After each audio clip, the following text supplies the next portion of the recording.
One of the goals for Uncharted 3 multiplayer is really like to sort of just deliver like this active cinematic experience, right? Like this epic action adventure stuff going on. Doing that action adventure, sort of high adventure feel with the big cool cinematic events in our multiplayer levels. And so we're really trying to push these epic events that not only look cool, but also that sort of change the play field. A lot of the systems we're introducing this time around in game modes and such are really going to help make that happen. We want to create sort of the go-to multiplayer experience on the PS3. We want to make it feel like if you had a choice out of all the games, you'd put that Uncharted 3 disc back in the PS3. Uncharted 2 was awesome. Uncharted 3 is epic, epic, epic, epic.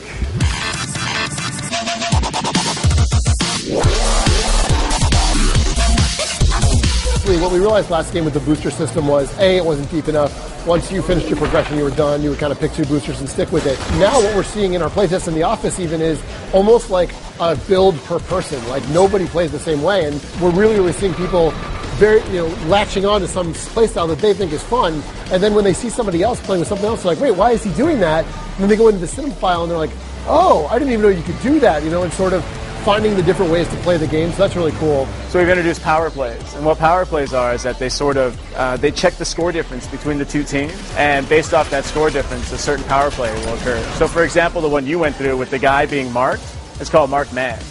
And that means every time the losing team kills the marked man, which the losing team can see on the map, he's worth more points. So that suddenly changes the game dynamic, and now the winning team needs to start defending the marked man and such like that. Not only can we upload videos to YouTube and Facebook, which has been done before, but we're actually downloading and playing them, streaming them in the engine, which means you're watching clips of the week then, you're watching cool plays, you're watching cool stuff that we, as a community have decided is cool, we're putting up there so people can see it. Based off your friends list, if they're playing Uncharted 3, you'll see your Facebook friend list and see them playing the game, and you're able to party up with them while you're playing the game.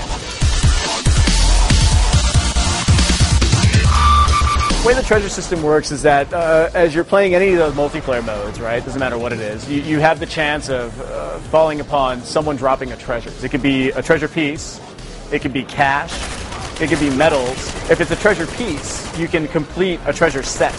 And that treasure set unlocks custom character pieces, emblems, and all sorts of cool stuff. So there's going to be a big drive to take somebody out, see that treasure drop, and go, I have to go get that treasure in hopes that it'll complete my set. Because each treasure has a different level of rarity. Not only do we have all the heroes, Drake and Sully and, Flynn and all the guys from last game and the new characters as well, but we wanted to have sort of faceless guys like grunts and pirates and all those kinds of things, and be able to make the guy look like you wanted to look with hundreds and hundreds of parts. The cool thing about the character customization is that people really like expressing themselves with that online experience. And look the way you want to look, play the way you want to play, and the game starts to feel much more personal. It's going to be really interesting to see the type of colors people select and how they end up decking out their characters as they play. I want you to defeat your heart.